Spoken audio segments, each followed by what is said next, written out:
மனம் உடைகிறது. பெரும்பாலும் மனம் உடைந்தவர்கள் செய்யும் தவறு அவர்கள் வாழ்க்கையை இன்னும் அதிகமாக உடைத்து விடுகிறது. ஆனால் புத்தர் சொன்ன ஒரு எளிய உண்மை, அந்த உடைந்த மனதை மீண்டும் வலிமையாக்க முடியும். ஒரு கண்ணாடி உடைந்தால் அதை ஒட்டி வைக்க முடியும். ஒரு பொருள் உடைந்தால் அதை மாற்ற முடியும். ஆனால் மனம் உடைந்தால் அதை யாராலும் சரி செய்ய முடியாது, உங்களை தவிர. இதைத்தான் புத்தர் கூறுகின்றனர். மனம் உடைந்த பிறகு மனிதர்கள் இரண்டு விஷயங்கள் செய்கிறார்கள்.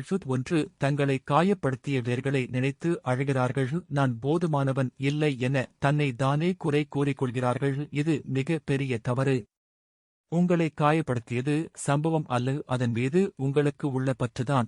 ஒரு நதியில் கல் எறிந்தால் நதியில் சிறிது நேரம் கலக்கம் இருக்கும். அந்த கல்லை பிடித்துக் கொண்டு ஓடாமல் தன் போக்கில் செல்லும். ஆனால் மனிதன் மட்டும் வார்த்தை, தோல்வி, துயரம் இவற்றை சுமந்து கொண்டு தெரிகிறான். அதனால்தான் அவன் முன்னேற முடியவில்லை. எனவே உடைந்த மனதை சரிப்படுத்த பழைய நினைவுகளை பிடித்துக் கொள்ளாமல் புதிய அர்த்தத்தை உருவாக்கி, ஒரு கதவு மூடும் போது ஒரு ஜன்னலாவது திறந்திருக்கும் என்ற நம்பிக்கையுடன் வழி நடந்து சந்தோஷமாக வாழ்வாங்க.